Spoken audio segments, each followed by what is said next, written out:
The great hall of Silvercrest blazed with 1,000 candles, their flames reflecting off polished marble and gilded columns, as the most powerful alphas in the 7 territories gathered to witness what many whispered would be the greatest humiliation in recent memory. Serafina stood alone at the entrance, her heavily embroidered veil concealing everything but her trembling hands, as waves of laughter and cruel speculation washed over her like poison. She had no pack standing behind her, no dowry to offer, no beauty to display. She was the scarred daughter of a destroyed territory, sent here as tribute to satisfy a blood debt, a bride that Alpha King Damon Blackthorn had already made clear he found utterly beneath him. 5 minutes, Serafina whispered to herself, gripping the edges of her veil. Just 5 minutes until the binding ceremony, and then I can disappear into whatever corner of this palace he decides to throw me. Her gaze traveled across the vast hall to where King Damon held court, surrounded by visiting alphas and their elegant daughters. His reputation preceded him the most powerful alpha in 3 centuries, blessed by the moon goddess, with strength that could crush rebellions, and a face that made even the proudest she-wolves stumble over their words. But more than that, he was known for his cruelty, his sharp tongue that could flay the confidence from anyone who displeased him. And from the moment Serafina had arrived at Silvercrest 3 days ago, he had made his displeasure abundantly clear. As if sensing her gaze, Damon's frost-blue eyes suddenly locked with hers across the crowded hall. Even through the thick veil, she felt the weight of his stare, cold, assessing, dismissive. Then he turned deliberately to the woman beside him, the stunning Alpha's daughter from the northern reach, Valdis Stormbringer, and said something that made the entire group erupt in laughter. Valdis placed a possessive hand on his arm, her perfect features arranged in a sympathetic smile that didn't reach her calculating eyes. Serafina's wolf whimpered inside her, but she forced it down. She had learned long ago to ignore the ache in her chest, just as she'd learned to ignore the stares, the whispers, the way people's expressions changed when they saw what lay beneath her veil. Tonight wasn't just any royal gathering. It was specifically orchestrated as a binding ceremony, a political marriage demanded by the Council of Territories, to settle the debt her father had left when their lands fell to darkness 5 years ago. The debt that had somehow become hers to pay, despite being only 13 when the tragedy struck. Damon's advisors had negotiated the terms. He would take her as his mate, legitimizing the absorption of her former territory into his kingdom, and in exchange, the matter would be considered settled.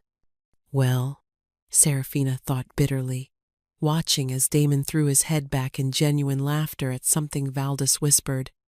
His reputation for hating this arrangement hasn't stopped half the eligible she-wolves in the territories from attending tonight to watch my humiliation. Perhaps they came to witness the spectacle, the cursed bride being bound to the perfect king. Perhaps they came hoping he'd reject the bond at the last moment, leaving him free to choose someone worthy. Or perhaps they simply came to see if the rumors about what was hidden beneath her veil were as terrible as the whispers suggested. Miss Serafina, a soft voice interrupted her spiraling thoughts. Serafina turned to find Lyra, a young Omega servant with kind brown eyes, carrying a silver tray with a crystal goblet. His Majesty requested this be delivered to you. He said you might need fortification for the ceremony. The way Lyra's voice caught on fortification made it clear what Damon actually meant, that Serafina would need to be drunk to get through binding herself to him. Even his small gestures were designed to cut. "Thank you, Lyra," Serafina said softly, accepting the goblet. The wine was deep red, almost black in the candlelight. "You've been kind to me since I arrived. I won't forget it." Lyra's eyes filled with sympathy. "You don't deserve how they treat you, miss." "Some of us can see." She stopped abruptly as a sharp voice cut through their conversation. "Still hiding behind that veil, tribute bride?" The voice belonged to Valdis, who had detached herself from Damon's side and now stood before Serafina, with a crowd of noble she-wolves flanking her like an army. "One would think if you had anything worth seeing, you'd have shown it by now." Serafina's fingers tightened on the goblet. "One would think a true alpha wouldn't need to seek out those weaker than herself to feel powerful." Valdis's perfect smile sharpened into something dangerous. "Weaker? Is that what you think you are?" She leaned in close enough that her words were for Serafina alone. "You're not weak, little scarred thing. You're cursed. Everyone knows what happened to your territory, what you brought down on your own people. And now you'll bring that same curse here, to our king, to all of us."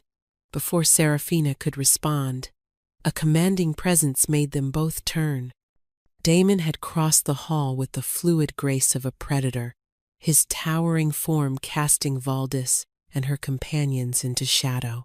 "Valdis," he said, his voice like honey over steel, "I believe your father was looking for you.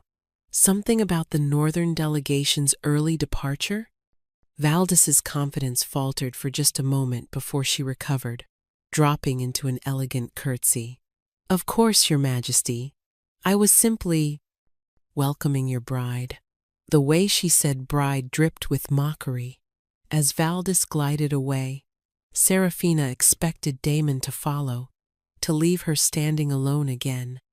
Instead, he stepped closer, close enough that she could smell pine and night air clinging to him, could feel the heat radiating from his powerful frame.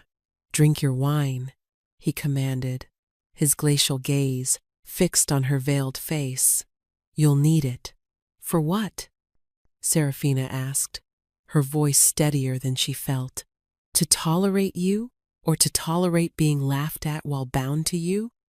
Something flickered in his expression, surprise, perhaps, that she'd spoken to him so directly. Before he could respond, a shrill scream pierced the hall. Everyone turned toward the source. High Priestess Mora, the ancient wolf who was meant to perform the binding ceremony, stood at the altar clutching her chest, her face contorted in pain. The sacred moon crystal that should have been glowing softly on the altar had turned black as midnight, cracks spreading across its surface like spider webs. "The moon goddess rejects this union," Mora cried out, her voice carrying to every corner of the now silent hall. "The binding cannot proceed. Something is wrong, terribly wrong." The crystal shattered with a sound like breaking bone, and Priestess Mora collapsed. Chaos erupted. Serafina felt the goblet slip from her suddenly numb fingers, wine spreading across the marble like blood. Damon's hand shot out, gripping her arm with bruising force. "What did you do?" he demanded, his voice low and dangerous, his wolf rising behind his eyes. "What curse did you bring into my hall?" But Serafina couldn't answer, because at that moment, something inside her stirred something that had been sleeping for 5 years, since the night her territory burned. Her scars, hidden beneath the veil and the heavy ceremonial gown, began to burn like brands, and a voice that was not her own whispered through her mind, "Not yet. Not like this. Show them nothing." Guards rushed forward, forming a protective circle around the collapsed priestess while the assembled alphas and their companions pressed back against the walls, their earlier mockery transformed into genuine fear. The shattered pieces of the moon crystal lay scattered across the altar, each fragment as dark as obsidian, pulsing with an energy that made every wolf in the hall bare their teeth in instinctive warning. "Get the healers!" someone shouted, but Damon's commanding voice cut through the panic. "Nobody moves. His hand still gripped Seraphina's arm, tight enough that she knew there would be bruises. His other hand had gone to the ceremonial blade at his hip, not a weapon for combat, but one meant for blood oaths and binding ceremonies. Now it looked like something else entirely. "High Priestess Mora, what did you see?" The old woman was being helped to her feet by two younger priests, her weathered face pale as death. Her eyes, milky with age but still sharp with wolf sight, fixed on Seraphina with an expression that was part terror, part wonder. "The moon crystal reveals truth," Mora rasped, one gnarled hand pointing at Seraphina. "It shows what is hidden, judges what is worthy. For it to shatter like this," she paused, seeming to struggle with her words. "Either this bride carries a curse so dark that the moon goddess herself rejects her presence." "I told you!" Valdis's voice rang out from the crowd. "The cursed daughter of a cursed territory. She'll bring ruin to us all, just as she brought it to her own people." Murmurs of agreement rippled through the hall. Seraphina felt dozens of eyes on her, felt the weight of their fear and hatred pressing against her skin like physical blows. All the while, Damon's grip never loosened. "Or," Priestess Mora continued, her voice gaining strength, "the crystal shattered because something of such immense power stands before us that the vessel could not contain the truth of it." The hall fell silent. Even Valdis seemed taken aback. "That's impossible." One of the counselors, an older alpha named Theron Ironjaw, stepped forward. "We've all seen the tribute bride. She's wolfless, powerless, a broken thing from a broken bloodline." "I'm not wolfless," Seraphina said quietly, surprising herself with her own boldness. Every eye turned to her. "My wolf is here. She's just sleeping." Damon's laugh was harsh, bitter. "Sleeping. How convenient." He released her arm abruptly, as if touching her burned him. "A wolf that sleeps is a wolf that's dead or broken. Which are you, tribute bride?" The question hung in the air like a blade. Seraphina met his winter blue stare through her veil, her heart pounding so hard she thought everyone must hear it. "I don't know," she admitted, "but I didn't do this. I didn't curse your crystal or your ceremony." "Then what did?" Theron demanded. "Moon crystals don't simply shatter. They're blessed by the goddess herself, unbreakable by mortal means." Priestess Mora moved toward the altar, studying the scattered fragments with trembling hands. When she touched one, it flared with dark light, and she jerked back with a hiss. "There's a prophecy," she said slowly, as if pulling the memory from some deep well. "From the old times, before the territories were divided, a prophecy about the veiled moon." "The veiled moon is a children's story," another council member scoffed. "A tale to frighten cubs. All stories have roots in truth," Mora countered, her milky eyes never leaving the shattered crystal. "The prophecy spoke of a she-wolf marked by tragedy, hidden behind veils of shame, who would be brought before the strongest alpha in a time of false peace.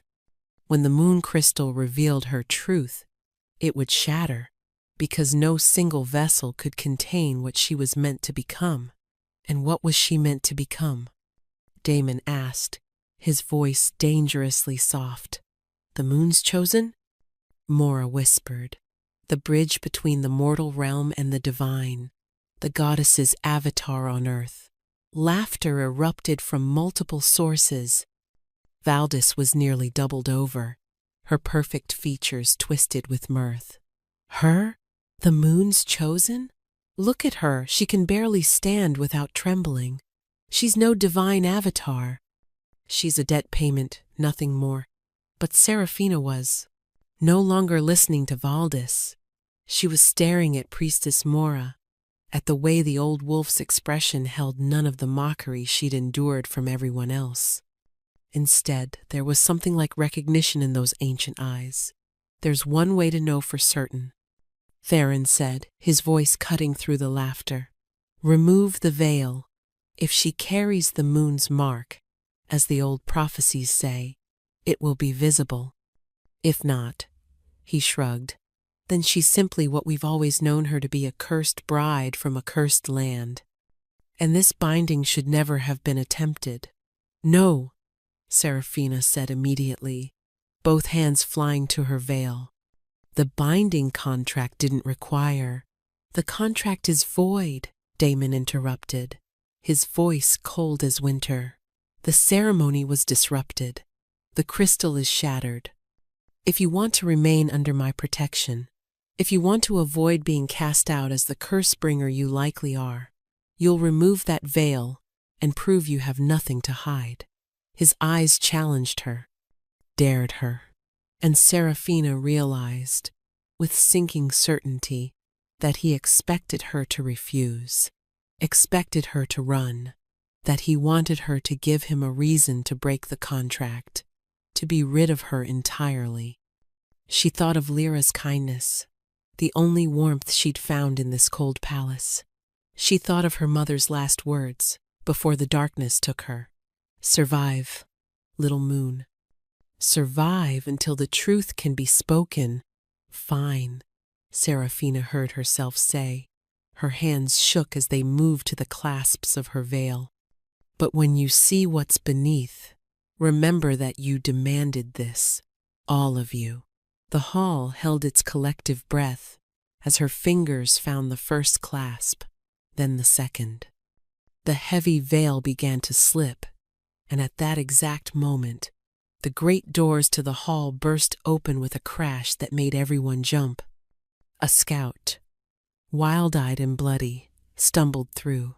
"Your Majesty," he gasped, falling to his knees. "The eastern border, it's under attack. The Shadow Walkers have returned. They're demanding." He paused, his eyes finding Seraphina with disturbing intensity. "They're demanding the scarred daughter of Ashenvale. They say she belongs to them. They say she's been there since the night her territory fell." Seraphina's blood turned to ice. Her hands froze on her veil, the clasps half undone. Damon's expression transformed from cold dismissal to lethal focus in an instant. "How many?" "Hundreds, sire. Maybe more. They're not attacking yet, just waiting. At the border. Their alpha sent this." The scout held up a black envelope sealed with wax, the color of dried blood. Damon took it, broke the seal, and read in silence. When he looked up, his frost-blue eyes found Seraphina with an intensity that made her wolf finally stir after years of silence. "It seems, tribute bride, that you're more valuable than anyone realized," he said softly, dangerously. "The Shadow Walker Alpha claims you're his lost mate, that you were promised to him before your territory fell, that the only reason he let you live 5 years ago was because he knew I would eventually bring you here. To him, that's not true," Seraphina whispered, horror clawing at her throat. "I don't know him. I've never—" "It doesn't matter what's true," Damon interrupted. He crumpled the letter in his fist. "What matters is that I now have a choice. Hand you over to prevent a war, or keep you and fight for a bride I never wanted in the first place." The silence that followed was absolute. Seraphina could feel everyone waiting, watching to see what the powerful Alpha King would do with the cursed bride who had brought nothing but chaos to his hall. "Captain Kieran," Damon called out, and a tall warrior with silver-shot hair stepped forward. "Take her to the North Tower.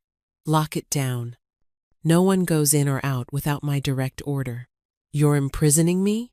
Seraphina asked, hating how her voice shook. Damon stepped close enough that she could see the flecks of gold in his glacial eyes, could see the way his jaw was clenched with barely contained rage. "I'm protecting my asset," he corrected coldly. Until I decide what you're worth, whether you're worth fighting a war over, or whether you're simply a curse I should have refused from the start. As guards surrounded her, Serafina felt her partially loosened veil slip further, revealing just a glimpse of her jaw. Her neck and the silver scars that ran across her skin like lightning strikes, glowing faintly in the candlelight. Gasps echoed through the hall. But it was Priestess Mora's voice that carried over them all. The moon's mark, by the goddess. She bears the moon's mark. The North Tower was beautiful in the way that prisons for nobility often were richly appointed with velvet curtains and carved furniture, but with windows too narrow to escape through and a door that locked from the outside. Serafina stood in the center of the circular room, listening to the heavy bolt slide home, sealing her inside. Only then did she allow herself to collapse onto the plush carpet, her whole body shaking with the weight of everything that had just happened.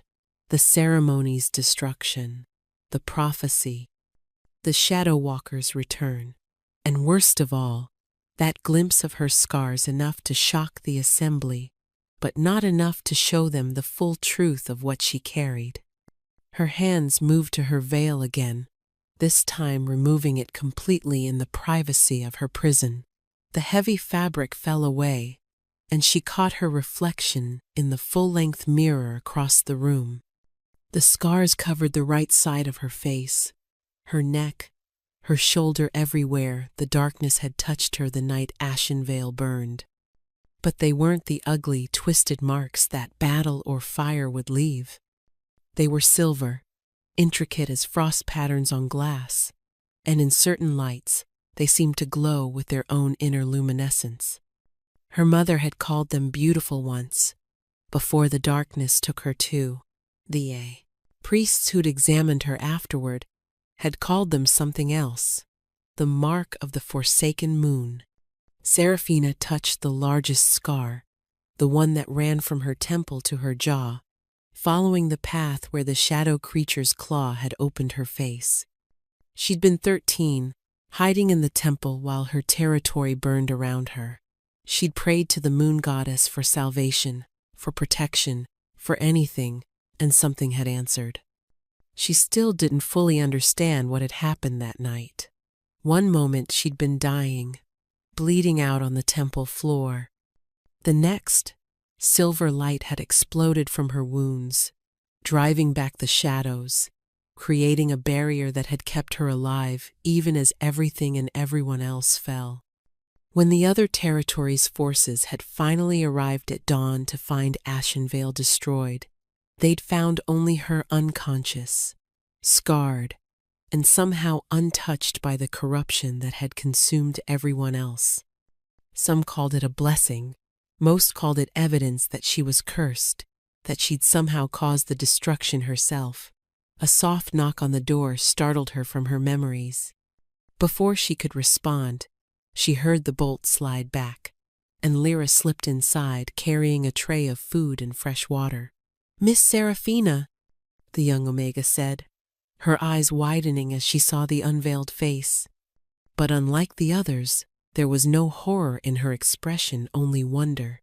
"Your scars, they're beautiful. You're the first person to say that in 5 years," Serafina said softly, making no move to cover herself. Lyra set down the tray and moved closer, her natural Omega empathy seeming to sense Serafina's distress. "I shouldn't be here. Captain Kieran would have my hide if he knew I'd taken the guard's key, but I couldn't leave you alone, not after what happened in the hall." "Why are you being kind to me?" Serafina asked. "Everyone else sees me as a curse. Because I know what it's like to be judged for something beyond your control," Lyra said. Simply, she rolled up her sleeve, revealing burn scars of her own normal ones, painful looking. "I was in a house fire when I was young, killed my whole family. The pack wanted to cast me out for being marked by tragedy, but His Majesty took me in instead. Said strength wasn't just about power, it was about surviving what should have broken you. Seraphina absorbed this, seeing Damon Blackthorne in a new light. He protected you. He protects those who can't protect themselves. When he chooses to. Lyra's expression turned troubled. But Miss Seraphina, there are things happening in this palace. Things you should know about. What things? Lyra glanced at the door nervously. The Shadow Walkers return, it's not random. There are those in the king's own court who've been communicating with them, who want this war. And there are others who believe the old prophecies, who think you're actually the moon's chosen, and they're terrified of what that might mean. I'm not anyone's chosen, Seraphina said bitterly. I'm just a survivor who got unlucky. Are you? Lyra challenged gently. The moon crystal shattered when you approached it. Your scars glow with silver light. You survived something that killed everyone else in your territory. She paused. And I've heard the servants talk. They say that ever since you arrived 3 days ago, His Majesty hasn't been sleeping. That he paces his chambers at night. That his wolf is restless in a way they've never seen before. Seraphina's heart skipped. That doesn't mean anything, doesn't it? They say the goddess marks true mates, in ways we don't always understand. Ways that sometimes hurt before they heal. Before Seraphina could respond to this unsettling suggestion, voices outside the door made them both freeze. Lyra's eyes went wide with panic. The window, alcove, Seraphina whispered urgently. Hide there. Lyra scrambled behind the heavy curtains just as the door opened again. This time, it was Damon himself, who entered, still dressed in his ceremonial regalia from the interrupted binding. Captain Kieran stood behind him. Leave us, Damon commanded, and Kieran hesitated only a moment before obeying, closing the door behind him. For a long moment, Damon simply stared at her unveiled face. Seraphina forced herself not to flinch under his scrutiny, not to cover the scars that had repulsed so many others. The eastern border sentries report that the Shadow Walker forces are growing, he said finally, his voice carefully neutral. Their alpha, Malachar the Corrupted, has given me until tomorrow's moonrise to hand you over. If I refuse, he'll attack. So you've come to tell me my fate, Seraphina said, lifting her chin. Will you trade me for peace, Alpha King? I should. His azure stare never left her face. You're nothing to me. A debt payment. A political inconvenience. Then why haven't you already done it? Damon crossed the room in 3 long strides, stopping so close she had to tilt her head back to meet his eyes. This close, she could see the exhaustion in his face, the tension in his powerful frame. Because my wolf won't let me, he admitted, and there was something almost like fury in his voice but directed at himself, not her. From the moment you arrived, hidden behind that veil, my wolf has been clawing at me, demanding I claim you, protect you, keep you, and I don't understand why. You're not powerful. You're not connected. You're not even whole, you're broken, scarred, possibly cursed. Each word was meant to wound, but Seraphina had armor built from 5 years of such words. If you're trying to make me want to go with the Shadow Walkers, you're doing an excellent job. That's just it, Damon snarled. And suddenly his hand was on the wall beside her head, caging her in. I don't want you to go. Every instinct I have screams to keep you here, to fight anyone who tries to take you. And I hate it. I hate that I'm so weak that even knowing you might be a curse. Even knowing you bring chaos wherever you go, I still can't bring myself to hand you over. Seraphina's breath caught. This close, she could smell him pine and night air, and something wild that called to the wolf sleeping inside her. Your Majesty, Priestess Mora says your scars are the moon's mark, he interrupted, that they prove you're the chosen one from the prophecy. Do you believe that? I don't know what I believe, Seraphina admitted. I only know that something happened to me the night Ashenvale fell. Something that let me survive when I shouldn't have. And ever since then, I've felt incomplete. Like part of me is still sleeping, waiting for something. Waiting for what? I don't know. She finally let herself meet his eyes fully, let him see past the scars to the truth beneath. But when you touched me in the hall, when you grabbed my arm, my wolf stirred, just for a moment. For the first time in 5 years, I felt her close to waking. Damon's expression shifted, something dangerous and possessive flaring in those frost-blue depths. If you're truly the moon's chosen, if the prophecy is real, then you're not just valuable, you're priceless.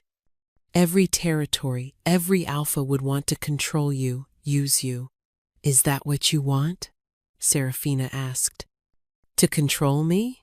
I want to understand you, he said, and there was something raw in his voice that made her heart race. I want to know why my wolf recognizes you when we've never met. Why every part of me wants to claim you as mine when I should be repulsed by your scars and your curse. Maybe your wolf knows something you don't. Maybe. His hand lifted from the wall, and for one breathless moment, she thought he might touch her face, might trace the silver scars with his fingers. Instead, he stepped back, putting distance between them. Priestess Mora wants to perform a ritual. To test whether you're truly the moon's chosen, it requires a willing participant to share the trial with you, an alpha strong enough to anchor you if the goddess's power proves too much. And you're volunteering? Seraphina asked, not quite keeping the surprise from her voice. I'm the only one strong enough to survive it if you truly are what the prophecy claims, Damon said. And if you're not, if this is all elaborate manipulation by the Shadow Walkers or some curse of yours, then I'll know, and I'll do what needs to be done. You mean you'll hand me over? I mean, I'll end the threat one way or another. His expression hardened. Tomorrow at moonrise, either you prove you're worth fighting a war over, or I give Malachar what he wants. Those are your options, tribute bride. He turned to leave, but Seraphina's voice stopped him. Why do you keep calling me that? Tribute bride. As if my name is beneath you. Damon looked back over his shoulder, and for just a moment, his mask of cold indifference slipped. Because if I start thinking of you as Seraphina, as a person rather than a problem, it will make what comes next that much harder. The door closed behind him, the bolt sliding home once more. In the silence that followed, Lyra emerged from her hiding place, her face pale. Miss Seraphina, she whispered, did you hear how he spoke to you? The way his voice changed? He hates me, Seraphina said numbly. He made that very clear. No, Lyra shook her head vigorously. He's terrified of you. There's a difference, and I think, she paused, seeming to gather courage. I think his wolf might already know what he's refusing to admit, which is that you're already his mate. And if the ritual tomorrow proves you're the moon's chosen, then the goddess herself has bound you to him. He won't just be unable to give you to the Shadow Walkers, he'll be compelled to protect you with his life. Seraphina touched her scarred face, feeling the silver marks warm under her fingers. Somewhere deep inside, her wolf stirred again, responding to the truth in Lyra's words. Tomorrow at moonrise, everything would change. Either she would prove herself worthy of the moon's blessing, or she would be handed over to an alpha who claimed she'd been promised to him 5 years ago. An alpha whose name alone made her blood run cold, with a fear she didn't fully understand. Survive, her mother's voice whispered through her memory. Survive until the truth can be spoken. But what truth? And how much longer could she survive carrying secrets even she didn't fully understand? Outside her window, The moon began to rise, and her scars started to glow. Sleep refused to come. Seraphina stood at her narrow window, watching the moon climb higher in the night sky, her scars pulsing with a rhythm that matched her heartbeat. Each pulse sent whispers through her mind, fragments of memories that weren't quite hers, voices speaking in languages she'd never learned but somehow understood. The veiled moon rises when the strong wolf falters. Two halves of one whole, separated by pride and fear. "Stop," she whispered to the empty room, pressing her palms against the cool stone. "I don't understand what you want from me." But the moon didn't answer. It never did. A sound at the door made her turn, not the bolt sliding, something softer, scratching, like claws on wood. Then Lyra's urgent whisper, "Miss Seraphina, step back from the door." Seraphina obeyed, and moments later, the door swung open just wide enough for Lyra to slip through, this time accompanied by an older woman with steel-gray hair and shrewd amber eyes. The woman's power rolled off her in waves, not an omega like Lyra, but something else entirely. "This is Mira Nightshade," Lyra said quickly. "She was your mother's closest friend before Ashenvale fell. She's been searching for you for 5 years. Seraphina's breath caught. "You knew my mother?" "I loved her like a sister," Mira said, her voice rough with emotion. She moved forward, studying Seraphina's face with an intensity that made her want to hide. But Mira's expression held no horror at the scars, only grief, and something that looked like relief. "Celine made me promise that if anything happened to her, I would find you, protect you, tell you the truth she never could." "What truth?" Seraphina's heart hammered against her ribs. Mira glanced at Lyra, who moved to stand guard by the door. Then the older woman pulled a small bundle from her cloak, old leather wrapped around something that gleamed silver in the moonlight. "Your mother was the previous moon's chosen," Mira said quietly. "She carried the goddess's blessing until the night Ashenvale fell. The Shadow Walkers didn't attack randomly. They came specifically for her, to steal her power, to corrupt the moon's blessing into something dark." Seraphina felt the room tilt. "That's not possible. Mother was she was a healer, a teacher. She was the bridge between mortal and divine," Mira interrupted. "And she was dying, had been dying for years from a curse placed on her by Malachar when she refused his claim on her. The night of the attack, she knew she wouldn't survive. So she did the only thing she could. She transferred her blessing to you." The silver scars on Seraphina's skin flared hot. "The light that saved me was your mother's final gift. Her power, her blessing, her very essence poured into you to keep you alive, to keep the moon's chosen line unbroken." Mira unwrapped the leather bundle, revealing an ancient silver amulet shaped like a crescent moon. "She told me to give you this when the time came. She said you would know when you needed it." Seraphina took the amulet with trembling hands. The moment her fingers touched the metal, a flood of memories that weren't hers crashed through her mind. Her mother, younger, standing before a massive gathering of alphas, silver light pouring from her hands as she healed a plague that had devastated 3 territories. Her mother, arguing with a dark figure shrouded in shadows. Malachar. "I will never be yours. The goddess chose me for a greater purpose than being your breeding stock." Her mother, holding infant Seraphina, tears streaming down her face. "Forgive me, little moon. I'm giving you a burden you never asked for, but you're stronger than I ever was. You'll survive what I couldn't." Her mother, dying on the temple floor, pressing her hands to 13-year-old Seraphina's bleeding face. "Take it all, my darling. Take my light, my power, my love. Let it sleep inside you until you're strong enough to carry it. And when you wake, You'll understand you were always meant for the strongest wolf, the one whose pride matches your own. He'll resist you, mock you, try to push you away. But his wolf will know. His wolf will always know.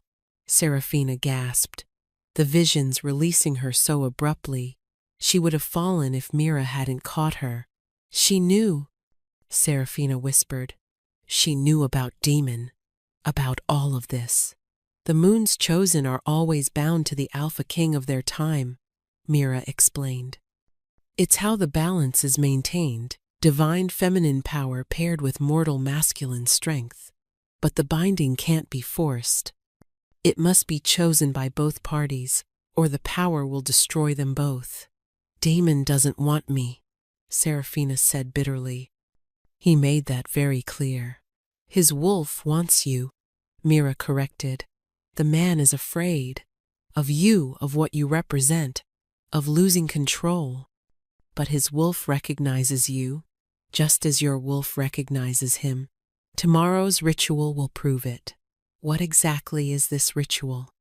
Serafina asked, clutching the amulet. Damon said it requires an anchor. It requires your mate, Mira said bluntly. The ritual will awaken your sleeping wolf, will bring forth the full power of the Moon's Chosen. But that much divine energy needs to be grounded in mortal flesh, or it will tear you apart. Only your true mate can anchor you. If Damon isn't your mate, if his wolf doesn't truly recognize yours, then you'll both die. The room fell silent, except for the pounding of Serafina's heart. And if we survive, what then? Then the goddess's blessing becomes active. You'll be able to do what your mother did. Heal corruption, drive back shadow, strengthen the territories against darkness. But more than that, you'll be bound to Damon as his queen, his mate, his equal. No contract, no political arrangement, a bond forged by the goddess herself that can never be broken. He'll hate that, Serafina said. Being forced into a mate bond he never wanted. Perhaps, Mira agreed. Or perhaps he'll finally stop fighting what his wolf has known since the moment you arrived, that you were always meant to be his. A commotion outside made all three women freeze. Shouting, running feet, the clash of metal on metal. Lyra rushed to the window while Mira moved protectively in front of Serafina. What's happening? Serafina demanded. Fighting in the courtyard, Lyra reported, her face pale. It looks like, oh goddess, it's Valdis Stormbringer and her father's warriors. They're trying to break into the North Tower. Why would they? Serafina's question died as understanding crashed through her. They want to take me, to hand me over to the Shadow Walkers themselves. Valdis has been in communication with Malachar for months, Mira said grimly. I've been tracking her movements, but I didn't realize she'd make her move so soon. She thinks if she delivers you herself, Malachar will reward her with power, maybe even make her his queen instead. She's insane, Lyra breathed. Malachar would just kill her once he has what he wants. Ambition makes fools of even the strongest wolves, Mira said. She pressed a small dagger into Serafina's hand. If they breach this room, you run. There's a servant's passage behind that tapestry. It leads to the old chapel. The door exploded inward with a crash that shook the entire tower. Valdis stood in the doorway, flanked by 6 heavily armed warriors, her perfect face twisted with something ugly and desperate. Hello, little scarred bride, Valdis purred, but her eyes were wild. I'm afraid your imprisonment has been cut short. You're coming with me. King Damon will kill you for this, Serafina said, surprised by the steadiness in her own voice, even as terror clawed at her throat. King Damon is currently dealing with a convenient attack on the western gates, Valdis said, moving into the room like a predator stalking prey. By the time he realizes what's happened, you and I will be long gone. Malachar is waiting at the border. He's promised me everything: power, status, a place at his side. All I have to do is deliver his wayward mate." "I'm not his mate," Serafina spat. "I've never even met him." "You don't remember," Valdis corrected. "But he remembers you. Says he marked you as his when you were just a child, before your mother stole you away and hid you in that pathetic territory. Says the scars you carry are actually his claim marks, corrupted by your mother's interference." Serafina's hand flew to her face, to the silver scars that suddenly felt like brands. "That's not true. Does it matter?" Valdis laughed, the sound brittle and slightly unhinged. "True or not, he wants you, and I want what he's offering in exchange. So stop wasting everyone's time and come quietly, or I'll drag you out by that freakish scarred face of yours." Mira stepped forward, power crackling around her. "You'll have to go through me first, pup."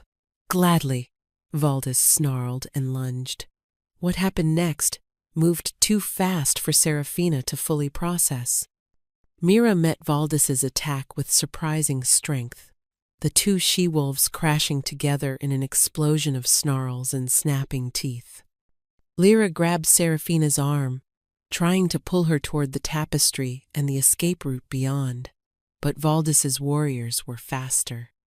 Two of them caught Lyra, throwing the young Omega against the wall with brutal force. She crumpled, unconscious or worse.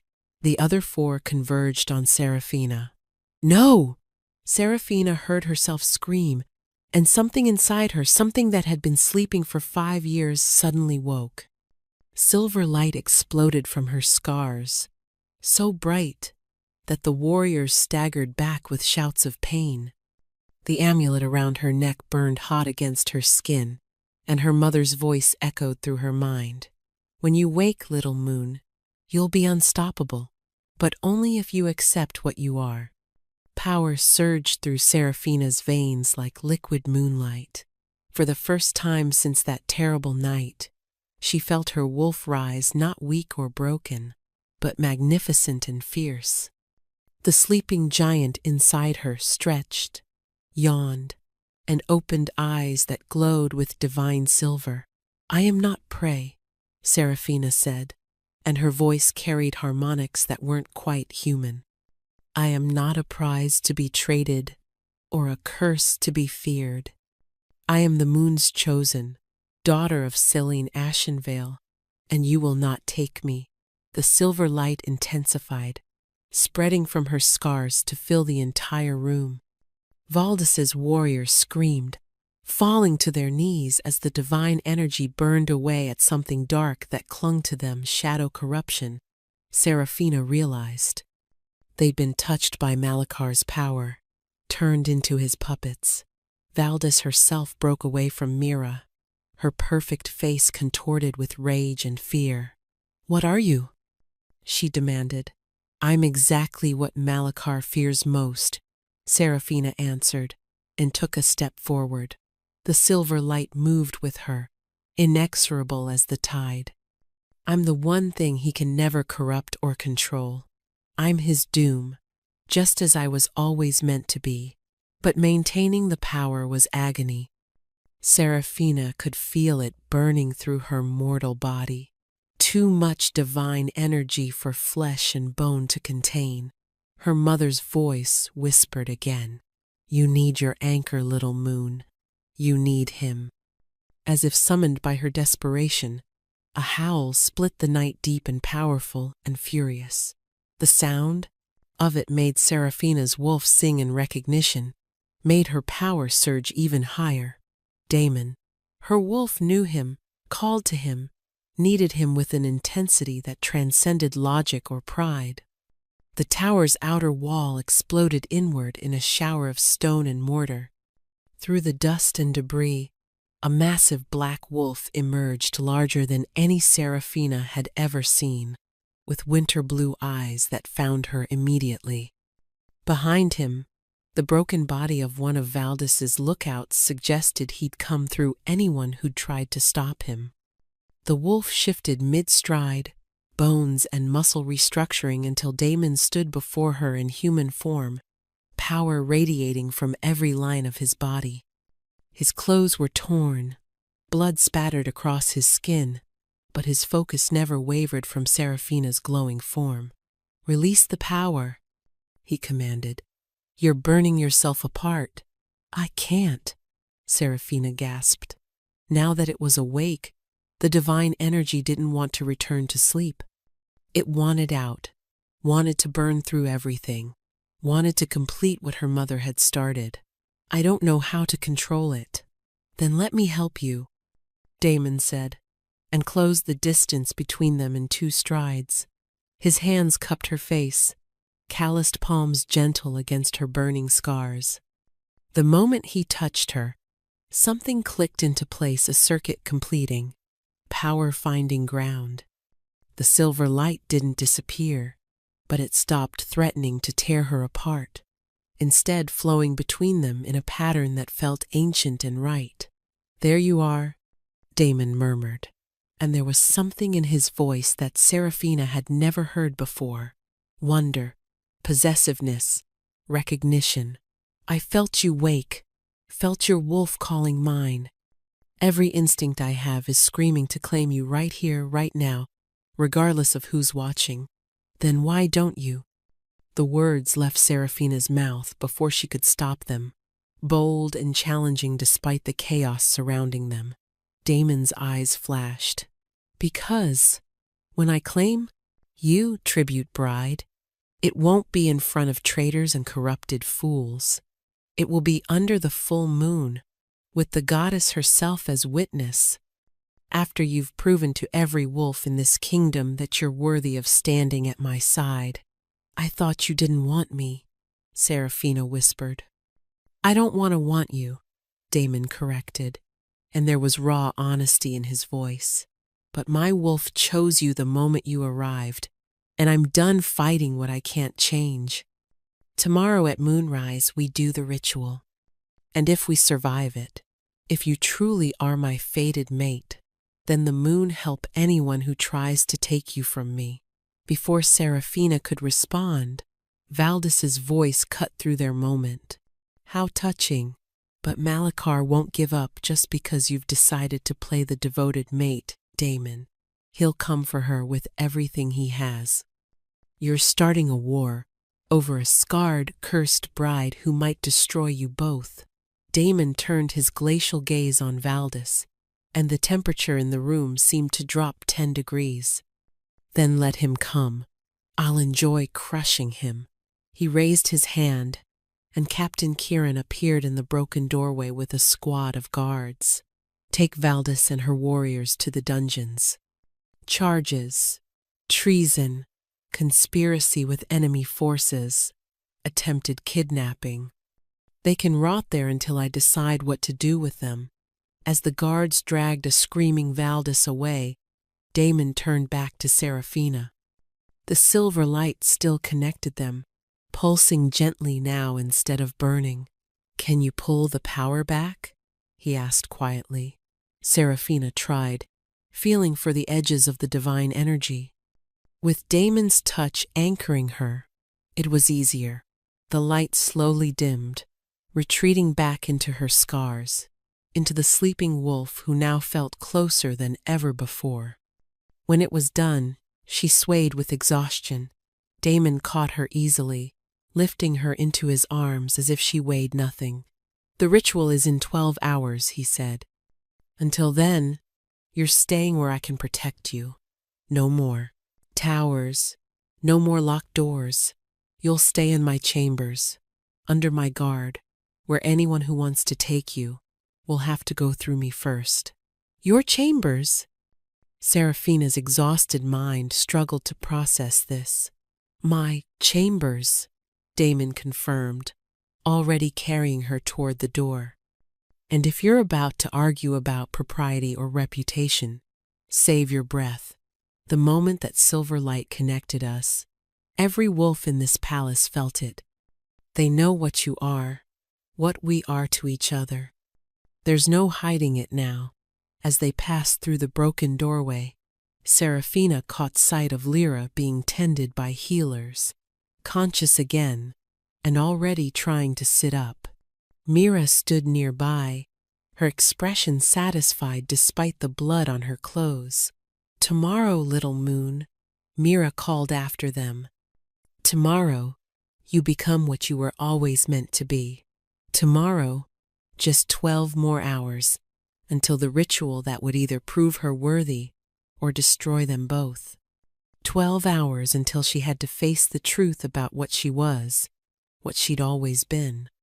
Serafina rested her head against Damon's chest, listening to his steady heartbeat, feeling the rightness of being in his arms even as her mind screamed that everything was happening too fast. "I'm scared," she admitted quietly. "Good," Damon said. "So am I. But we'll face it together."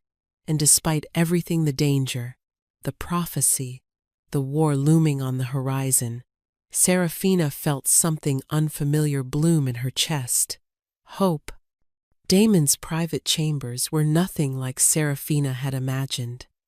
She'd expected cold stone and military efficiency, but instead found rich fabrics in deep blues and silvers, shelves lined with books, and a massive window that overlooked the moonlit mountains. A space that spoke of a man, not just a king. He set her down carefully on a plush chair by the fireplace, then moved to bolt the door from the inside. The sound of it made something flutter in Serafina's stomach, awareness that she was truly alone, with him, in his most private space. "You should rest," Damon said, not looking at her, as he moved to pour water from a pitcher. "The ritual tomorrow will take everything you have. Will you tell me about it? What to expect?" He finally turned, holding out a cup of water. When she took it, their fingers brushed, and that electric connection sparked between them again. Damon's jaw tightened, and he stepped back quickly, as if proximity to her was dangerous. "Priestess Mora will call down the full moon's light," he began, his voice carefully controlled. "It will enter you, awaken every dormant piece of your mother's blessing. The power will try to consume you, to burn through your mortal body like a forest fire. That's where I come in, as my anchor," Serafina said. "As your mate," Damon corrected, and the word hung between them, heavy with implication. "If the bond is real, if the goddess truly paired us, then my strength will ground your power. We'll be able to share it, balance it between us. But if we're wrong, if you're meant for someone else, then the power will tear us both apart," Serafina finished. She set down the cup with trembling hands. "Why are you willing to risk it? You could just hand me over to Malachar, avoid the ritual, avoid the war, avoid all of this." Damon laughed, but it was a dark, frustrated sound. "Don't think I haven't considered it. Every logical part of me says that's exactly what I should do. You've been here 3 days, and already there's been assassination attempts, prophecies, shattered moon crystals, and traitors in my own court." He ran a hand through his dark hair. "You're chaos incarnate, Serafina. Everything I've spent years building, order, control, stability, you threaten all of it just by existing." The words should have hurt, but Serafina heard what lay beneath them. Fear. Not of her, but of what she made him feel. "Then why?" she pressed. "Why not just let me go?" Damon crossed to her in 2 strides, pulling her to her feet, with the same intensity he'd shown in the tower. This close, with the firelight playing across his features, Serafina could see the exhaustion in his face, the war being waged behind those azure eyes. "Because when Valdis's warriors attacked the western gates, when I heard the explosion from the north tower and realized someone was coming for you, I lost my mind," he admitted, his voice raw. I shifted mid-run, tore through anyone in my path, and the only thought in my head was mine. Not the tribute bride, not the political asset, mine. My mate. My wolf claiming what belongs to him. His hands tightened on her arms. And when I saw you glowing with that silver light, power pouring off you like moonlight made solid, do you know what I felt? Fear? Serafina whispered. Pride, Damon corrected fiercely. Fierce, possessive pride that my mate was strong enough to defend herself, powerful enough to face down traitors and corruption without me there to protect her. He leaned down until their foreheads nearly touched. You terrify me, Serafina. Not because you're weak or cursed, but because you're strong enough to match me. Strong enough that I'll never be able to control you, dominate you, keep you safely tucked away where the world can't touch you. I don't want to be controlled, Serafina breathed. I know, and that's why you're perfect. His thumb traced the largest scar on her face, the touch gentle, despite his obvious struggle for control. These scars I spent 3 days telling myself they made you unworthy, that I could never desire someone so damaged. But the truth is, they're beautiful. They're proof you survived what should have killed you. They're evidence of your strength, your resilience. And every time I look at them, my wolf wants to kiss every single one, to claim the female strong enough to carry such marks and still stand tall. Serafina's breath hitched. No one had ever spoken about her scars like that, not as flaws to be pitied or horrors to be hidden, but as badges of honor. Damon, she whispered, not sure what she wanted to say, just knowing his name needed to be spoken. Tomorrow, he said firmly, pulling back even though it clearly cost him. Tomorrow, after the ritual, after we know for certain what we are to each other, then I can touch you the way I want to. Then I can claim you properly, the way a mate should be claimed. But tonight, we wait. Because you need to be sure, Serafina said, trying to hide her disappointment. Because you need to be sure, Damon corrected. Once we're bound, Serafina, there's no breaking it. You'll be tied to me for life, to my kingdom, my responsibilities, my enemies.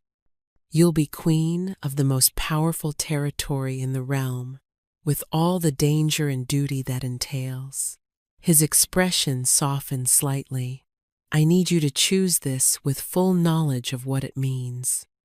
Not because a prophecy says it should be so, and not because circumstances forced us together, but because you want it. The vulnerability in his voice shook something loose in Serafina's chest.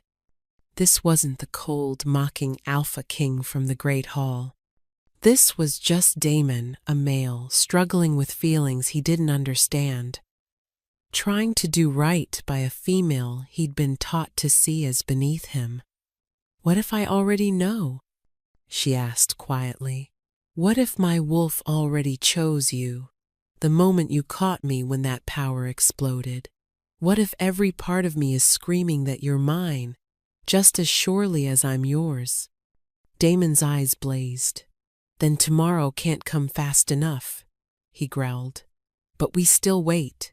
I won't have you bound to me because of heat of the moment passion, only to wake up and regret it when you realize what you've tied yourself to. Before Serafina could argue further, a sharp knock on the door interrupted them. Damon's entire demeanor shifted instantly, the vulnerable male disappearing behind the Alpha King's mask. Enter, he commanded. Captain Kieran stepped in, his expression grim. Your Majesty, Priestess Mora requests an urgent audience. She says there's something about tomorrow's ritual you need to know. Something the old texts just revealed. Can it wait until morning? Damon asked. She says no, sire, she says. Kieran hesitated, glancing at Serafina. She says the ritual is more dangerous than she initially thought, that there's a reason it hasn't been performed in 3 generations. The last moon's chosen who attempted it, both she and her alpha mate died screaming. The room fell silent. Seraphina felt ice spread through her veins. Both of them? She whispered. The ritual killed both? According to Priestess Mora, yes, Kieran confirmed. The power was too much. They couldn't balance it. And she says, he paused again, clearly uncomfortable. Spit it out, Damon commanded. She says that was with an alpha king who willingly wanted the bond, who'd chosen his mate freely. She fears that because your majesty was forced into this arrangement, because there's resistance and resentment in your heart, the power might exploit that, might tear you apart from the inside out. Damon's face remained impassive, but Seraphina felt him tense. Bring Priestess Mora here. Now. As Kieran hurried out, Seraphina found her voice. If there's doubt in your heart about this bond, about me, you can't do the ritual. It will kill you. And if I don't do it? Demon countered. Malakar attacks at moonrise if we haven't completed the binding. Without your power fully awakened, we'll lose. The Shadow Walkers will overrun Silvercrest, kill everyone here, and take you anyway. At least this way, we have a chance. A chance to die together, Seraphina said bitterly. Better than living without ever knowing what we could have been. The door opened again, and Priestess Mora entered, leaning heavily on her staff. The ancient she-wolf looked even older in the firelight, her milky eyes troubled. I'm sorry to bring dark news, she began without preamble. But you both deserve the truth. The moon's choosing ritual is not simply a test of compatibility. It's a crucible. Every doubt, every resentment, every fear and negative emotion between potential mates becomes a weapon that the divine power uses against them. Why? Seraphina demanded. Why would the moon goddess create something designed to kill her chosen? Because divine power cannot be bound to mortal vessels that harbor darkness, Mora explained. The ritual is meant to burn away all that stands between true mates, to force absolute honesty, absolute acceptance, or absolute destruction. Your mother and her mate succeeded because they came to the ritual with open hearts, having already chosen each other freely. You too. She looked between them. You carry 3 days of resentment, mockery, fear, and forced circumstance that will all be brought to the surface tomorrow. You'll have to face every ugly truth, every harsh word, every moment of rejection, and forgive it all, accept it all, in the space of a single ritual. Most cannot. Then what do you suggest? Damon asked, his voice tight. We have less than 12 hours. Mora's expression softened. You talk, truly talk. Share your fears, your truths, the things you've hidden behind pride and power. Enter that ritual tomorrow having already torn down the walls between you, or those walls will be torn down forcefully, and they might take your lives with them. The priestess bowed and left, leaving them alone once more in the charged silence. Seraphina looked at Damon, this powerful alpha, who'd shown her more glimpses of vulnerability in one night than most saw in a lifetime. So, she said, trying to keep her voice steady, where do we start? Damon moved to the window, staring out at the moon that would tomorrow demand their truth or their lives. When he finally spoke, his voice was barely above a whisper. We start with the fact that I've been lying to myself since the moment you arrived.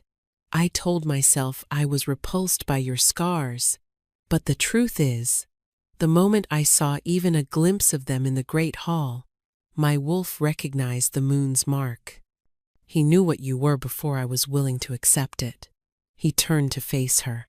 I mocked you, pushed you away, called you tribute bride instead of your name, all because I was terrified.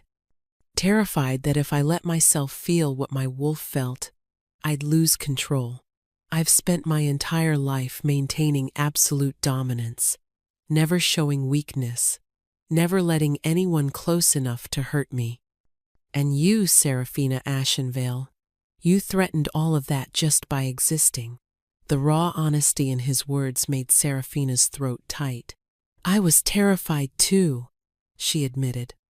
When I arrived and heard how everyone spoke of you, the cruel Alpha King who mocked anything weak, I told myself I'd never let you see how much your words hurt. Every dismissal, every moment you paraded other females in front of me, I pretended not to care, but I did. Gods, I did. Why? Damon asked, moving closer. Why did you care what I thought? You barely knew me. Because my wolf knew you, Seraphina said simply. From that first moment in the Great Hall, when you looked at me and I felt something crack open inside, she knew. Even when my mind was listing all the reasons to hate you, my wolf was crying out that we'd finally found our other half. Damon closed the distance between them, his hands framing her face with a gentleness that contradicted his powerful build. I need you to understand something. Tomorrow, when that ritual begins, you're going to see inside me. You'll see every dark thought, every moment I've failed, every ugly part of me I keep hidden, and I'm going to see the same in you. We won't be able to hide anymore. I know, Seraphina whispered. And if you survive seeing all of that, all the broken, imperfect, sometimes cruel reality of who I am, will you still want this bond? Will you still want me? Seraphina reached up, covering his hands with hers. Will you? When you see what I carry, the memories of that night, the full weight of what the blessing demands. When you see that I'm not just scarred on the outside, but damaged inside in ways that might never fully heal, then we'll be damaged together, Damon said fiercely. And maybe that's what the goddess intended all along, two broken wolves making each other whole. He leaned down, and for one breathless moment, Seraphina thought he would kiss her.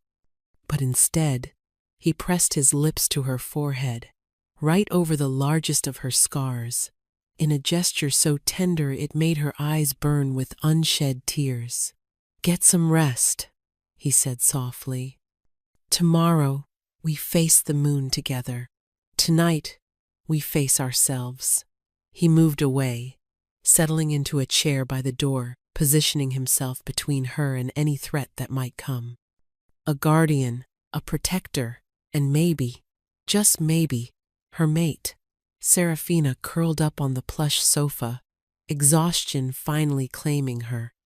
But as she drifted toward sleep, she felt it the brush of Damon's consciousness against hers, his wolf reaching out to hers in the space between waking and dreaming. We've got this, his wolf seemed to say. My moon, my mate, my equal.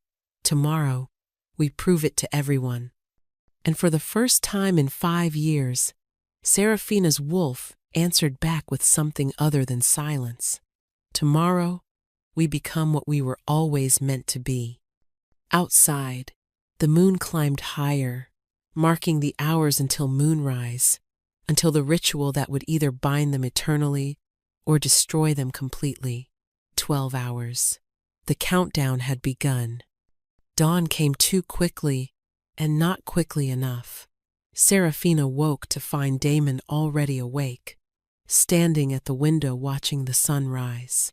He'd clearly been there for hours, his posture rigid with tension.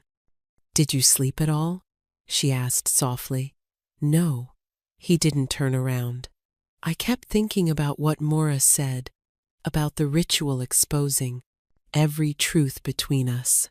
There are things in my past, Seraphina, things I've done as king that haunt me, decisions I made that cost lives, cruelties I inflicted because I thought strength meant showing no mercy. Seraphina rose and moved to stand beside him. And you're afraid I'll see those things and reject you. Aren't you afraid of the same? He finally looked at her, and in the morning light, she could see the shadows under his eyes. You carry memories of watching everyone you love die. That kind of trauma, when I see it, when I feel it as if it's my own, what if I can't bear the weight of it? Then we'll fall together, Serafina said, echoing his words from the night before. But I don't think we will. I think we're both stronger than we believe. A knock interrupted them. Lyra entered with a tray of food, her head bandaged but her smile warm. Priestess Mora says the preparations are complete. The ritual ground is ready. She suggests you both eat something, though she admits most couples can't stomach food before this. Most couples who attempt this are in love, Damon said bluntly. We're just two wolves trying not to die. Are you, though? Lyra asked, setting down the tray with more force than necessary. Just two wolves? Because from where I'm standing, you've both been circling each other like matched predators since the moment Miss Serafina arrived. You can call it many things, Your Majesty, but just wolves isn't one of them. She left before Damon could respond. And Serafina found herself fighting a smile, despite the fear churning in her stomach. She's brave, Damon observed. Speaking to her king like that? She's right, Serafina corrected. And you know it. The hours crawled by as they prepared. Mira arrived to help Serafina into the ceremonial robe, white silk, that left her scarred arms and shoulders exposed. For the first time in 5 years, she would stand before witnesses without her veil, without anything to hide behind. Your mother wore this same robe, Mira said softly, fastening the clasps. She was terrified too, but she told me that the moment the ritual began, all the fear fell away, because she finally understood that she wasn't facing it alone. Did she love him?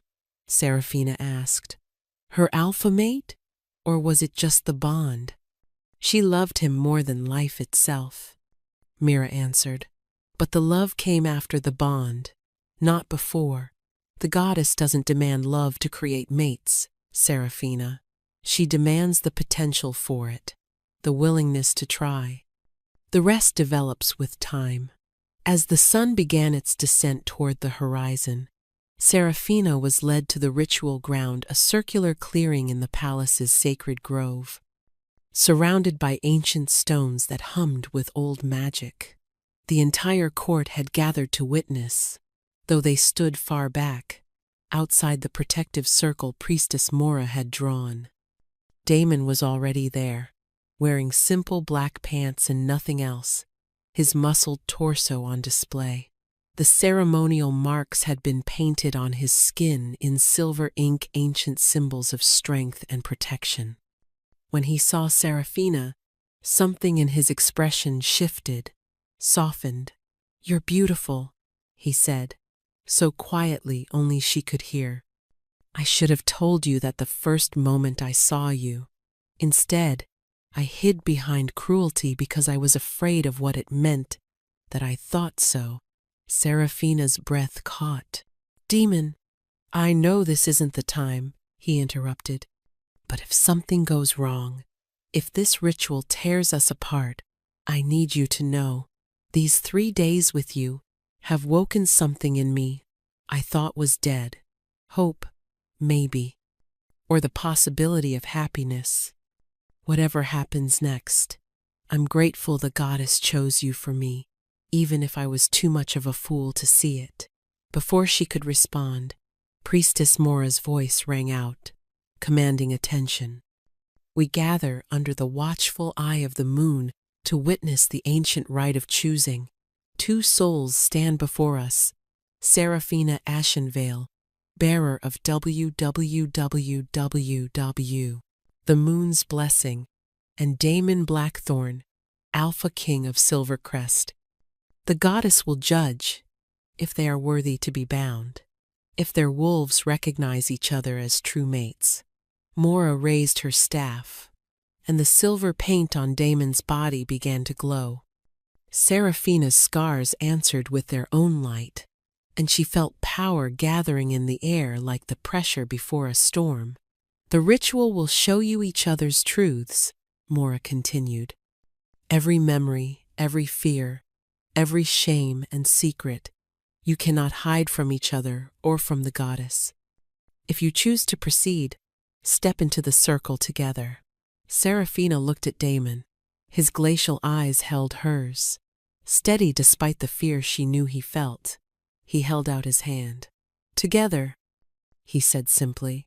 She took his hand, and they stepped forward as one. The moment they crossed into the circle, the world disappeared.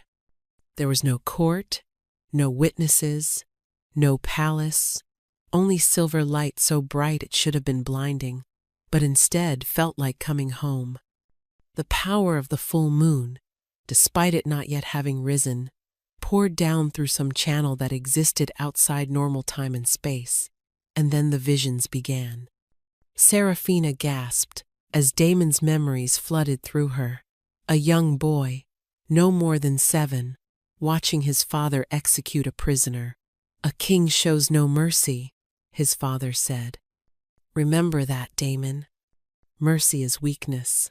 A teenage Damon, forced to kill his own wolf companion when it became sick, his father insisting he do it himself to build character. The way Damon had cried afterward.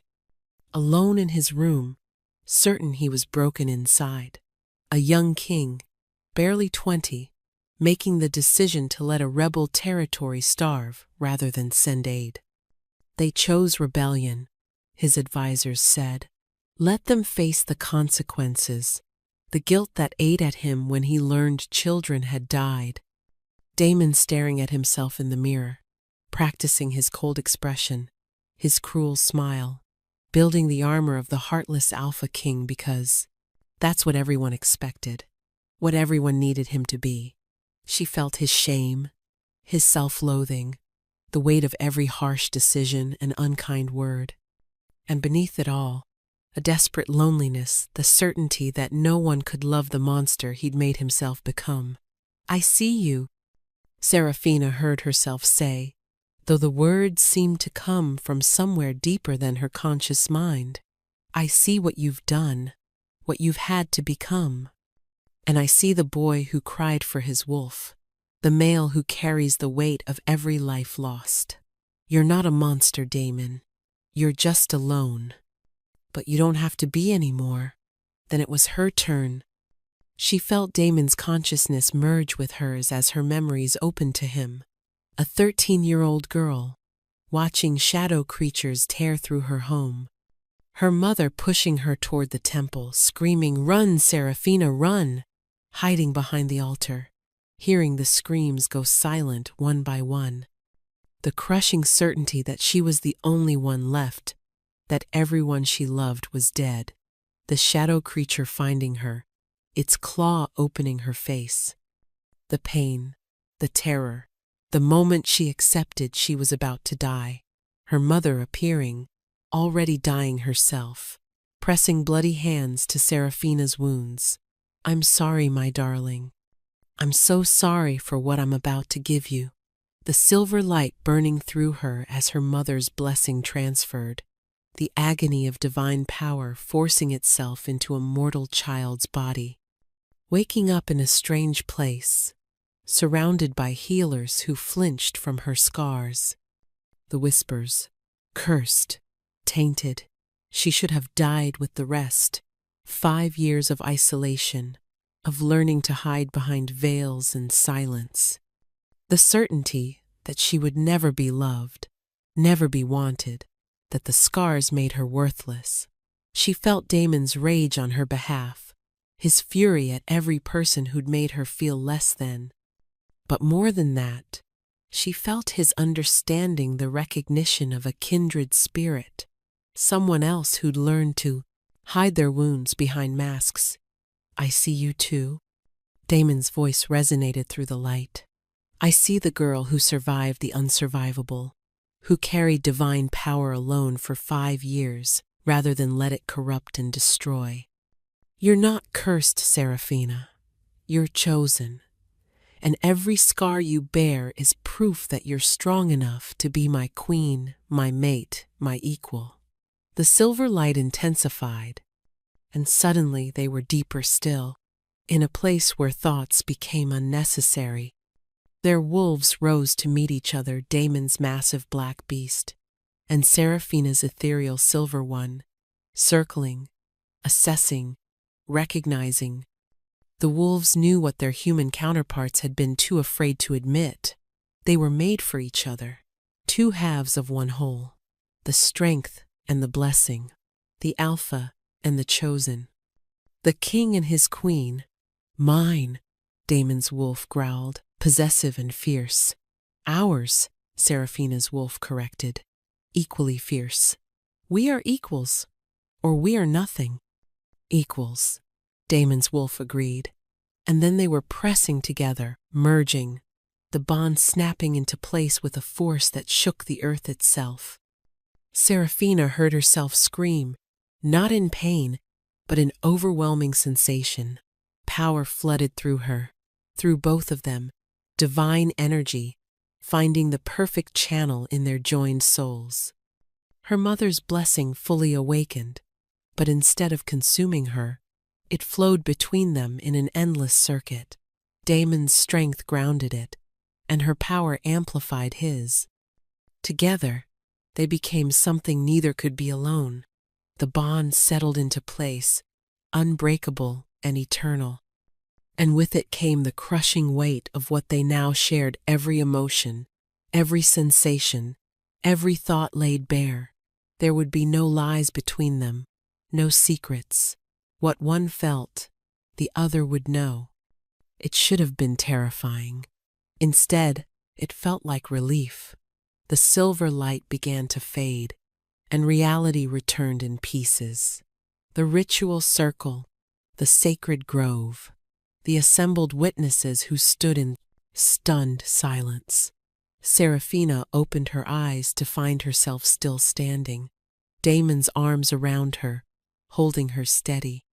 His frost-blue eyes glowed with silver now, traces of her power evident in his gaze. And when she looked down, she saw that some of his strength had transferred to her. Her muscles were more defined, her stance more grounded. "It worked," she breathed. "We survived. We did more than survive," Damon said, and there was wonder in his voice. "Seraphina, I can feel you. Everything you're feeling right now, the relief, the joy, the lingering fear.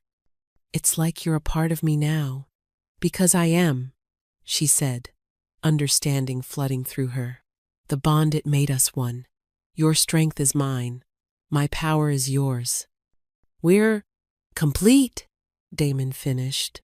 He cupped her face, his touch reverent now rather than hesitant. "For the first time in my life, I feel complete." Priestess Mora stepped forward, tears streaming down her weathered face.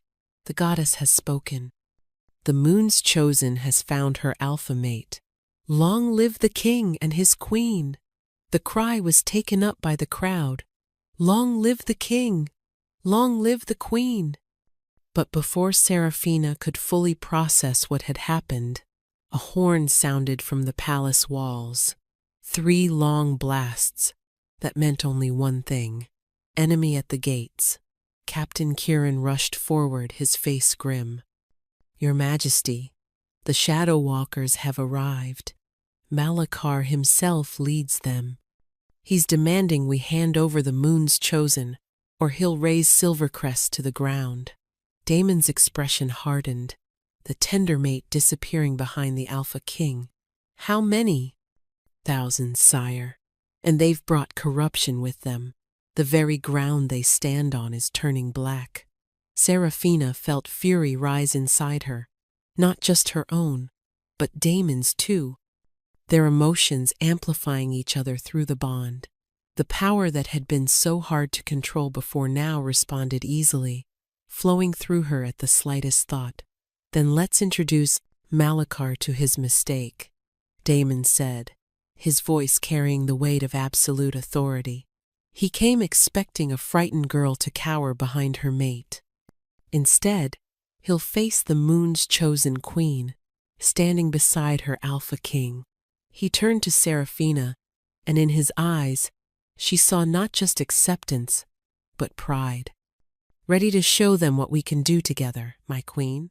Seraphina smiled, feeling her scars glow silver, feeling the power of the full moon which had just risen over the horizon flooding through her veins. Through their bond, she felt Damon's strength reinforcing her own, his absolute certainty that together they were unstoppable.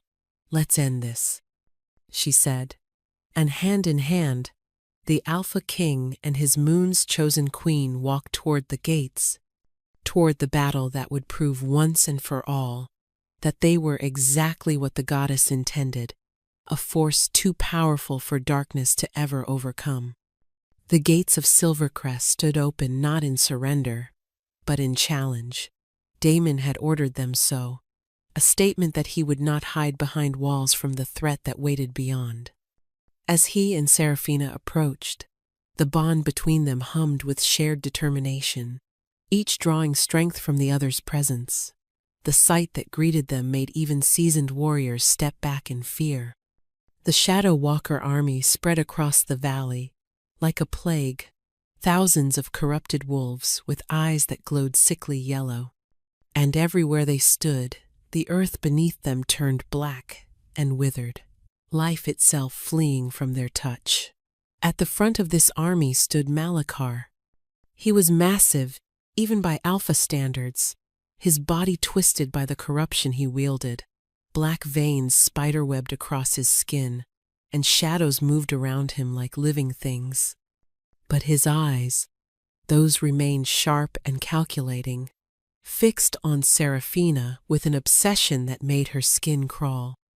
"There she is," Malachar's voice carried across the distance, amplified by dark magic. "My wayward bride, Selene's daughter, the power that was promised to me." "I was never promised to you," Seraphina called back, her voice steady, despite the fear trying to claw its way up her throat. Through the bond, she felt Damon's fury at Malachar's claim, felt his absolute certainty that she belonged to no one but herself, and by choice, to him. "Your mother promised herself to me first," Malachar countered, "before she betrayed me, before she ran to hide in that pathetic territory. The moon's blessing should have been mine to control, to shape, to use, but she chose weakness instead, chose a mortal mate over true power. She chose love over corruption," Seraphina shot back, "and she chose right." Malachar laughed, the sound like bones breaking. "Love, that sentimental poison. Look where it got her dead, along with everyone fool enough to follow her. But you, Seraphina, you can still choose differently. Come to me, willingly. Bring me that blessing your mother stole from me, and I'll let this kingdom survive. Refuse, and I'll make sure you watch every single wolf here die before I take you anyway." Damon stepped forward, power radiating from him in waves. "You'll have to go through me first. And I promise you, Malachar, I'm not as easy to kill as you might think." "The Alpha King," Malachar's eyes narrowed. "I wondered if you'd be stupid enough to try the ritual. Most who attempt it die screaming, but I suppose desperation makes fools of even the strongest wolves." He gestured, and his army tensed, ready to charge. "It doesn't matter. Even bonded, you're no match for what I've become. The corruption isn't weakness, it's evolution. Power without the restraint of morality, strength without the burden of conscience." "No," Seraphina said, and silver light began to emanate from her scars, growing brighter with each word. "It's just emptiness wearing power's clothes, and it ends tonight." She felt Damon's hand find hers, felt their bond flare brilliant as the full moon. Overhead, the power that had been sleeping in her for 5 years rose up. But this time, instead of threatening to consume her, it flowed through the channel Damon provided his strength, giving her power, form, and focus. Together, Damon said quietly, only for her. Together, Seraphina agreed. They raised their joined hands, and the silver light exploded outward in a wave that lit up the valley like daylight. Where it touched the corrupted ground, life returned, grass sprouting, flowers blooming, the blackness receding as if it had never been. Malakar's eyes widened. Impossible! That blessing should be sleeping, dormant Until you what? Seraphina demanded, understanding, suddenly clicking into place. Until you could corrupt me the way you tried to corrupt my mother? That's what you tried to do 5 years ago, wasn't it? The attack on Ashenvale wasn't about conquest. It was about breaking me, about making me desperate enough that I'd accept your help, your power. Your mother was already dying from resisting my mark. Malakar snarled, his composure cracking. All those years she suffered, wasting away because her foolish mortal mate couldn't handle being bound to true power. I was going to free her, to give her what she truly needed. But she chose death over me, just like she chose to pour her blessing into you, a child, rather than let me claim it. She chose to save me, Seraphina corrected, feeling tears on her face but refusing to let them weaken her voice. She chose to give me a chance at life, even knowing what burden it carried. And she chose right, because look at what I found. Not corruption and emptiness, but an equal, a true mate. Everything you'll never have because you chose power over connection. Malakar's face twisted with rage. Enough speeches. I came for what's mine, and I'll take it from your corpse if necessary. He raised his hand, and the Shadow Walker army surged forward with a roar that shook the earth. Silvercrest! Damon's command rang out behind them. Defend your queen! The palace warriors met the charge, wolves shifting mid-run as steel clashed with claw. But Seraphina could see immediately that conventional fighting wouldn't win this. The corruption made the Shadow Walkers stronger, faster, immune to pain. I can heal it, she said urgently to Damon. The corruption, I can burn it away with the blessing. But I need to get closer. We go together, Damon interrupted. He shifted partially, his canines lengthening, claws extending. You cleanse, I protect. That's how this works. They plunged into the battle, moving as one. Where Seraphina's silver light touched corrupted wolves, they screamed but not in pain, in relief. The corruption burned away like mist in sunlight, and beneath it, she saw normal wolves, terrified and grateful, immediately fleeing the battlefield. They're not all willing followers, she realized, horror and hope mixing. He's controlling them, forcing them to fight. Then free them, Damon growled, tearing through any Shadow Walker that got too close. Free, every single one.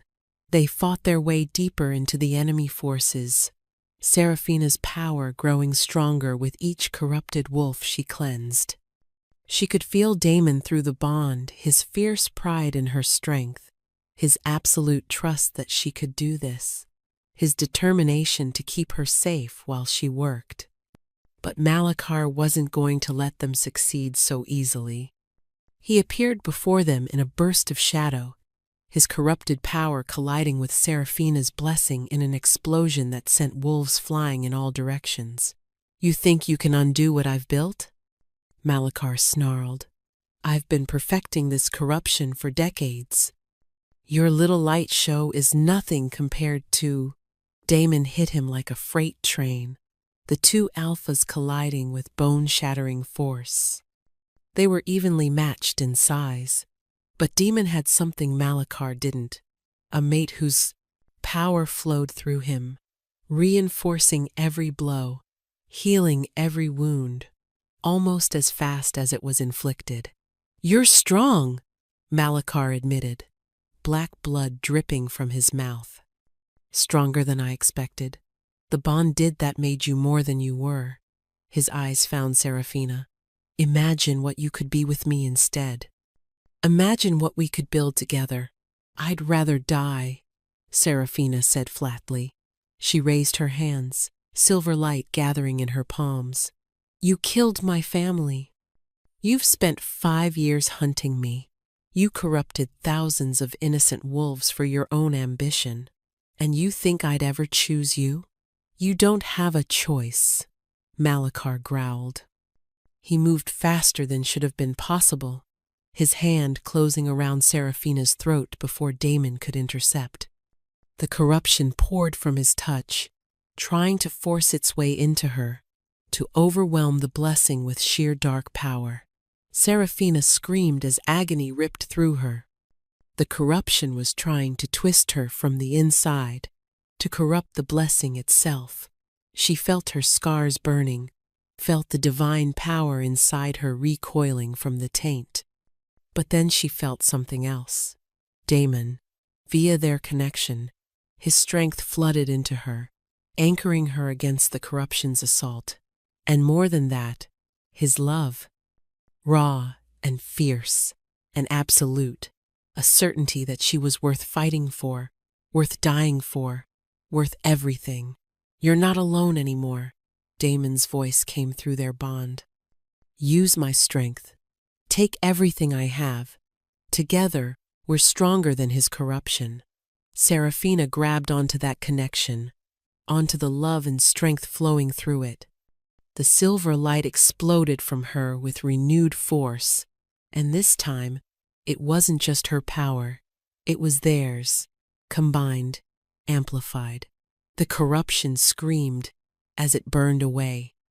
Malachar staggered back, his hand smoking where it had touched her. "No!" he gasped.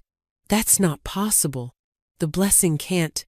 The blessing was always meant to be shared," Serafina said, understanding finally complete. "My mother tried to carry it alone, and it nearly killed her. But with a true mate, with someone willing to share the burden and the power equally, there's no limit to what it can do." She reached for Damon's hand, and their fingers interlaced as they both raised their joined hands toward Malachar. Silver light and pure strength combined into something that was more than either alone, a power that was creation and protection given form. "This ends now," Damon said. "For my mother," Serafina added. "For Ashen Vale. For every wolf you've corrupted and controlled." They released the power together. The silver light exploded outward in a wave that covered the entire battlefield. Everywhere it touched, corruption burned away, leaving only the truth beneath. Shadow walkers collapsed as the dark magic controlling them shattered. The blackened ground healed. Even the air itself seemed to clear, as if a poison they'd all been breathing was suddenly gone. Malachar tried to run, tried to escape, but there was nowhere to go. The light caught him, and he screamed, a sound of rage and despair combined. The corruption that had twisted his body for decades burned away, leaving behind a broken male, not even particularly large or threatening. Just a wolf who'd chosen power over everything else and lost himself in the process. "Please," he gasped, falling to his knees. "Please, I can't. Without the corruption, I'm nothing. You're finished," Damon said coldly. He looked at Serafina. "Your choice. He killed your family. Nearly destroyed you. What justice do you demand?" Serafina looked at the pathetic figure before her and felt pity, and disgust at feeling pity for someone who'd caused so much suffering. "Prison," she said finally. "Let him live with what he's done, with what he chose to become. Let him spend the rest of his life, knowing he could have had power through connection, but chose corruption instead." Damon nodded and signaled for guards to take Malachar away. The former Shadow Walker Alpha didn't resist, all fight gone from him. Around them, the battlefield was transforming. Freed from corruption, thousands of wolves were shifting back to human form, confused and grateful, and shocked to find themselves alive. Captain Kieran was already organizing efforts to help them, to provide food and shelter until they could return to their home territories. "It's over," Serafina whispered, hardly able to believe it. "The battle is," Damon agreed. He turned to face her fully, and in his eyes, she saw everything he felt through the bond: pride, relief, love so fierce it took her breath away. "But our story is just beginning." He dropped to one knee before her, there in the middle of the battlefield, in front of thousands of witnesses. "Serafina Ashenvale, Moon's chosen, bearer of the blessing, and the other half of my soul, will you do me the honor of accepting your place as my queen?